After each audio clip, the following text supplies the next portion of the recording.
Bonjour à toutes, bonjour à tous et bienvenue sur la chaîne des entrepreneurs qui impactent leur environnement.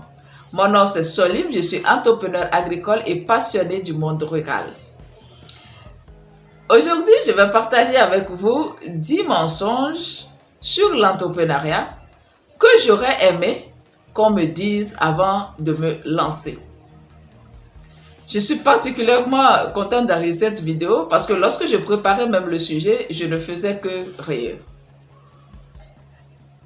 Aujourd'hui, on entend qu'on fait la promotion de l'entrepreneuriat un peu partout, de gauche à droite. Et même, on prend l'entrepreneuriat comme la solution ultime pour lutter contre le chômage. Et pour cela, beaucoup sont obligés de montrer une image de l'entrepreneuriat pour attirer les gens vers ce domaine. Mais on ne prend pas suffisamment le temps ou bien on n'explique pas réellement ce qu'est la réalité de ce choix. Avant que je ne commence par entreprendre, j'ai cru à certains mensonges que je prenais comme la vérité. Mais lorsque je suis rentrée dans l'entrepreneuriat, où je touche du doigt la réalité des choses, je vois qu'il y a des choses qu'on dit sur l'entrepreneuriat qui ne sont pas vraiment vérifiées. Alors cette vidéo, ce n'est pas pour décourager. Non, ce n'est pas pour décourager les gens de l'entrepreneuriat. Ce n'est pas pour vous décourager de l'entrepreneuriat. Mais c'est pour vous permettre d'avoir le bon point de vue avant de savoir est-ce que réellement ce choix est fait pour moi. Alors sans plus tarder, je vais commencer par le premier mensonge qui est très répandu d'ailleurs sur l'entrepreneuriat qu'on nous vend souvent. Le premier mensonge, c'est qu'on nous dit que quand tu veux entreprendre, il faut suivre ta passion. Suis ta passion. Alors, c'est vrai, quand j'ai commencé par entreprendre, j'ai aussi décidé de développer une idée d'entreprise qui correspond à ma passion. Alors, la passion, c'est quoi? C'est une activité que tu peux faire et qui te donne vraiment de la satisfaction interne. C'est une activité que même si tu n'as pas une rentabilité ou bien même si on ne te paye pas pour cela, tu as quand même la joie ou bien le plaisir de continuer par le faire. Seulement que dans l'entrepreneuriat, il te faut de la trésorerie. Il te faut de l'argent. Lorsque tu te mets à développer une idée d'entreprise qui ne te permet pas de faire rentrer de l'argent dans l'entreprise pour prendre en charge les dépenses de l'entreprise, à un moment donné, il y a un déséquilibre. Et ce projet ne peut pas aller très loin. Donc, au lieu de dire développer une entreprise en suivant sa passion, il faut se demander est-ce que ma passion ou bien cette idée d'entreprise peut me permettre de produire suffisamment d'argent pour prendre en compte toutes les charges de l'entreprise. Parce que à partir du moment où vous n'avez pas de trésorerie, ça devient compliqué. Il faut que votre passion corresponde à un marché, corresponde véritablement à un besoin à satisfaire. Sinon, reportez cette idée pour plus tard. Cherchez d'abord à mettre en place un projet ou bien une idée qui vous permet d'avoir le cash. La passion, ce n'est pas pour tout le monde. Mettre en œuvre sa passion, ce n'est pas pour tout le monde. C'est-à-dire qu'on met en œuvre sa passion lorsqu'on a déjà satisfait ses besoins élémentaires. Mais lorsqu'on n'a pas encore satisfait ses besoins élémentaires, on veut commencer directement avec des idées passionnelles. Et très rapidement, vous allez voir que l'entrepreneuriat va vraiment vous dégoûter. Donc ça, c'est ça, le premier mensonge, suivre sa passion. Non. Il faut suivre quand on veut commencer et qu'on n'a pas assez de moyens, il faut déjà développer une idée qui vous permet d'avoir de la trésorerie, même si cette idée ne correspond pas à votre passion. Après, avec l'argent que vous allez gagner de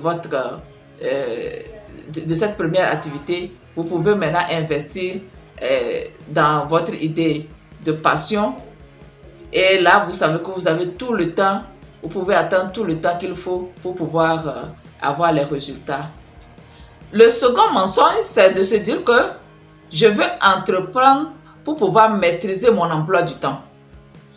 Parce qu'il y a des gens qui se plaignent qu'ils sont obligés d'aller au travail de 7h à 17h. Donc, s'ils doivent faire quelque chose dans la journée, il faut qu'ils demandent des permissions avant qu'on leur accorde cela, avant qu'ils ne puissent faire ce qu'il faut faire. Mais quand eux-mêmes, ils vont commencer par entreprendre, cela veut dire qu'eux-mêmes, ils auront le temps d'organiser leur journée comme ils le veulent. C'est vrai, c'est ce qu'on nous dit souvent. Mais lorsque tu commences ton activité et que tu es seul,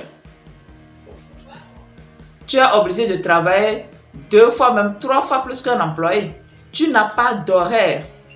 Supposons même que vous ouvrez une boutique.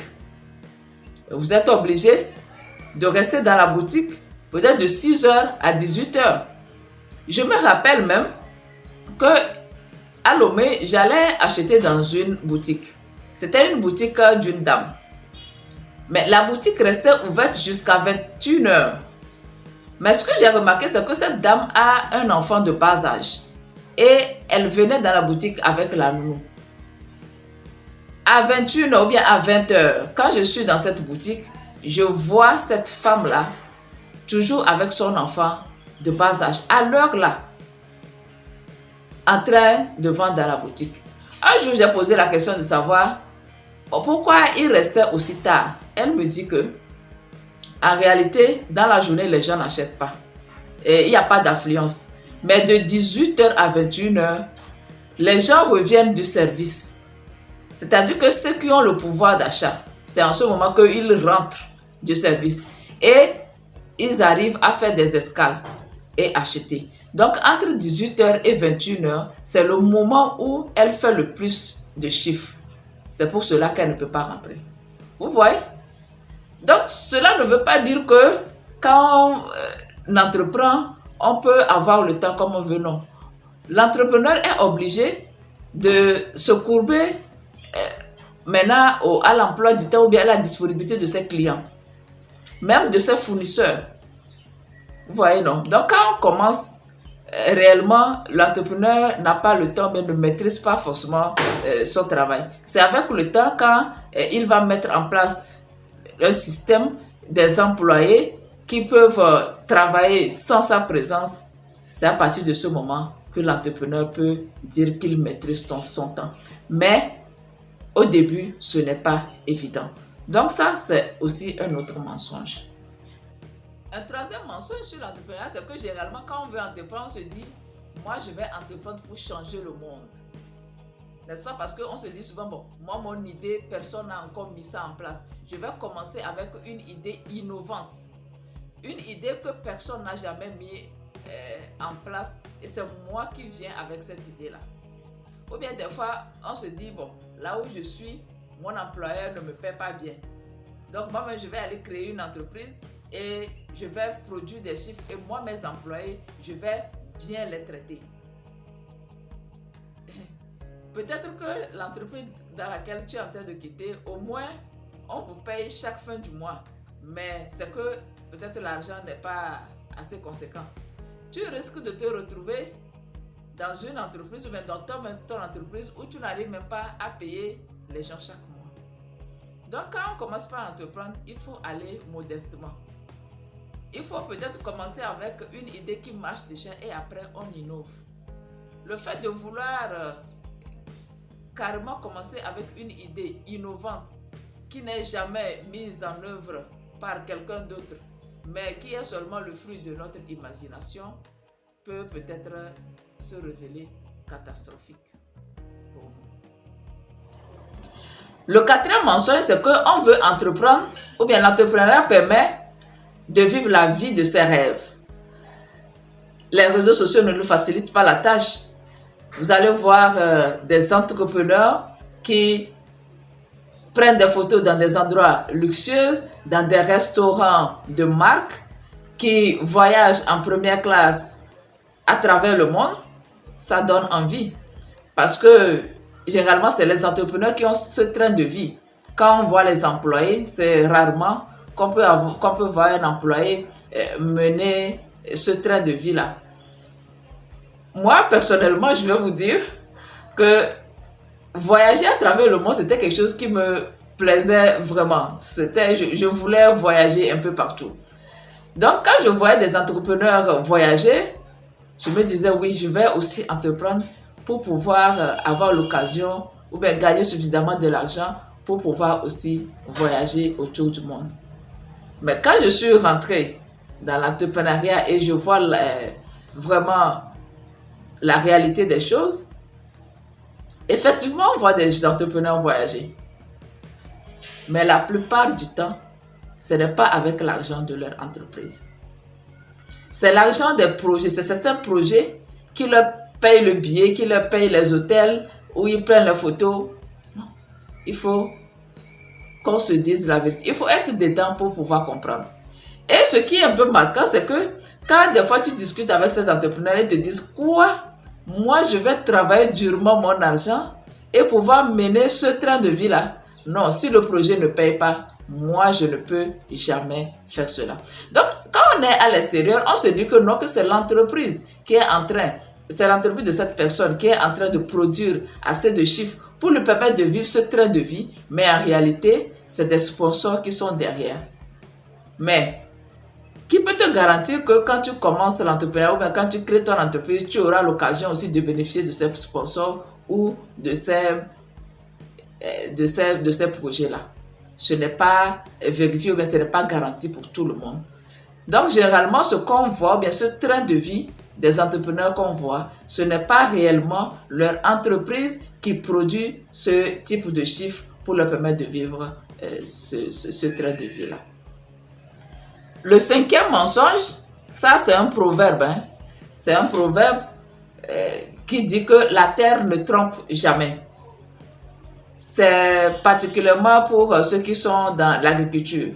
Aujourd'hui, on encourage vraiment les jeunes à aller dans l'agro-business, d'aller entreprendre dans l'agriculture, que là-bas, il y a vraiment un fort potentiel de croissance. C'est vrai, on dit que la terre ne trompe jamais. Ça, il faut peut-être prendre le temps pour vraiment comprendre la réalité ou bien la vérité que cache ce proverbe-là. Mais ce qu'on constate sur le terrain, c'est que chaque année, des gens perdent des centaines de millions dans l'agriculture. Moi-même, j'ai perdu énormément d'argent en entreprenant dans l'agriculture. Est-ce que la terre ne trompe jamais? Je ne dis pas que ce proverbe-là n'est pas à sa place. Mais ce que je sais aussi, c'est que la terre aussi vous produit ce que vous lui avez donné. Donc, dans le domaine de l'agriculture, par exemple, il faut faire les choses dans les temps et dans les normes. Donc, il faut d'abord se former avant de se lancer. C'est-à-dire qu'on prend par exemple l'agriculture comme c'est quelque chose qui est très facile, on se lance sans aucune formation. Mais la terre, quand on ne respecte pas ces normes, quand on ne lui donne pas ce qu'il faut, elle ne peut pas nous donner les bons résultats. Donc c'est vrai, on peut dire que la terre ne trompe pas, mais elle ne trompe pas si on sait comment la maîtriser. Si on se lance dans l'agro-business sans une formation préalable, en se disant que juste il suffit de voir ce que l'autre fait à côté et répliquer, on va toujours finir par des résultats catastrophiques. Maintenant, aussi, nos agricultures ici dépendent de la pluviométrie ou bien du climat. Et là aussi, c'est un facteur qu'on ne maîtrise pas. Donc, dire que la terre ne trompe pas, ce n'est pas toujours une vérité absolue. Dans bien des cas, la terre trompe les gens, ou bien les gens ne récoltent pas en suivant tout l'effort qu'ils ont mis. Donc ça, c'est le 5e mensonge. Le 6e mensonge, ça nous vient des entrepreneurs eux-mêmes. Vous voyez, des fois, on interviewe les entrepreneurs pour qu'ils viennent raconter leur histoire. Et tu vas voir, l'entrepreneur va raconter son histoire peut-être pendant 10 minutes. Et il est l'héros. À aucun moment, tu ne vas pas voir la personne qui l'a aidé. Non, c'est comme si il a fait tout seul. C'est pourquoi même le terme self-made est sorti. Donc, il y a plein d'entrepreneurs self-made, c'est-à-dire qui se sont fait eux-mêmes, qui sont là ou bien qui racontent leur histoire. Je ne sais pas si c'est vrai ou pas. Mais ce que je sais, c'est que aujourd'hui, pour pouvoir réussir dans un domaine, il faut appartenir à un réseau. Il faut qu'il y ait des gens qui puissent vous aider. Le fait de se dire que non, qu'il y a des exemples d'entrepreneurs self-made, des entrepreneurs qui ont réussi sans que les gens ne les aident, ça peut poser un véritable problème. Ici encore, je vais prendre un exemple. Je me rappelle, lorsque je travaillais dans un cabinet, il y avait un consultant qui venait souvent intervenir, mais qui venait travailler auprès du cabinet. Mais à un moment donné, ce consultant-là a décidé d'aller se mettre à son propre compte. Mais quand il a voulu quitter, se mettre à son propre compte, créer sa propre structure, le directeur du cabinet avec qui il travaillait n'était pas vraiment d'accord. Mais ce dernier a insisté et s'est séparé du cabinet pour aller se mettre indépendamment. Mais quelque temps après, je voyais ce consultant-là revenir au cabinet auprès du directeur. Alors quand il venait, nous on remarquait de loin, mais il était mal reçu. Des fois même le directeur ne voulait même pas qu'il rentre chez lui au bureau. Des fois c'est en passant dans les escaliers qu'il lui lance des mots pour lui dire qu'on va se voir après. Donc dans les coulisses, il se murmurait que ce cabinet, ce consultant-là venait pour recevoir une signature auprès du directeur afin de pouvoir gagner un marché. Alors, il y avait un marché, ce consultant-là avait sous la main un marché, mais on lui demandait une recommandation ou bien une signature d'une personne qui peut vraiment montrer ou bien prouver qu'il a la capacité de pouvoir faire le travail. Alors, sans cette signature, cet entrepreneur-là ou bien ce consultant qui est maintenant à son compte ne peut pas avoir ce marché. Alors, qu'est-ce que ce consultant a fait? Il a jugé bon de venir s'humilier auprès du directeur. Même on l'a chassé plusieurs fois, mais il ne continuait pas à venir. Alors, pourquoi il venait auprès de ce directeur-là? Il savait que s'il allait chez un autre confrère, bon, c'est des... comment on appelle? C'est des réseaux, ou bien c'est des ordres, voilà, c'est des ordres. Donc, sachant que les autres experts, sachant qu'il a déjà travaillé avec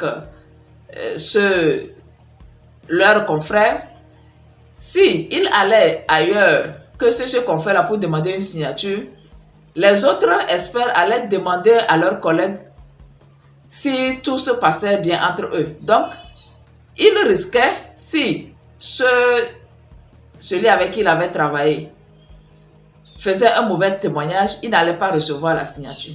Donc, au lieu d'aller chez d'autres personnes, il a préféré venir s'humilier auprès de celui-ci, de celui avec qui il avait travaillé, pour que ce dernier lui donne la signature.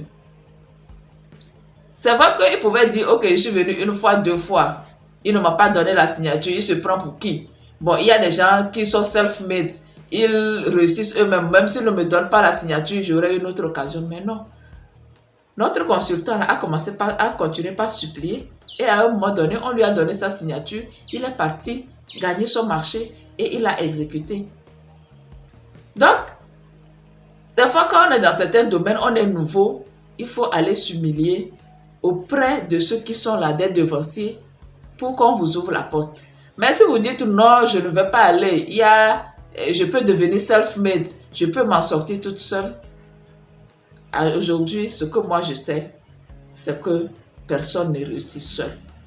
Il faut toujours chercher à faire partie d'un réseau, aller servir les devanciers du domaine dans lequel on veut intervenir, si on veut vraiment percer dans ce domaine-là. Un septième mensonge, c'est que je veux entreprendre pour devenir millionnaire. Alors ça, c'est fréquent. Je veux entreprendre pour gagner beaucoup d'argent, pour devenir millionnaire. C'est vrai. Mais en combien de temps? Je vois certaines vidéos sur YouTube, on dit, fais ce business pour devenir millionnaire en 2 mois. Pour devenir millionnaire en 1 an. 1 an même, c'est bien. Mais, ce qui est vraiment marrant, c'est que ceux qui font ces vidéos, quand tu les vois, ils ne sont pas millionnaires. Parce que des vrais millionnaires même ne peuvent pas dire qu'on peut entreprendre et devenir millionnaire en 2 mois, en 6 mois ou bien en 1 an. Alors, généralement, on vous dit qu'il faut 5 ans. D'autres vont vous dire qu'il faut 7 ans. Mais maintenant, même il y a certains même qui commencent par dire la vérité en disant qu'il faut 10 ans. Donc, quand on dit de commencer ou bien d'entreprendre pour devenir millionnaire, ça va venir avec le temps. Donc, il y a certains, quand ils commencent en 1 an seulement, ils n'ont pas gain de cause ou bien ils traînent des dettes. Ils pensent déjà qu'ils ont échoué. Non, les vrais millionnaires même savent qu'il faut mettre du temps. Les business où on vous propose, on vous dit, non, faites ceci pour devenir millionnaire en 2 mois, en 3 mois. Bon, ça dépend. C'est ce qu'on dit. Mais moi, personnellement, je n'ai pas encore vu quelqu'un qui a démarré une activité et en 2 mois, en 3 mois, qui est devenu millionnaire. Bon, il faut savoir aussi de quel millionnaire on parle.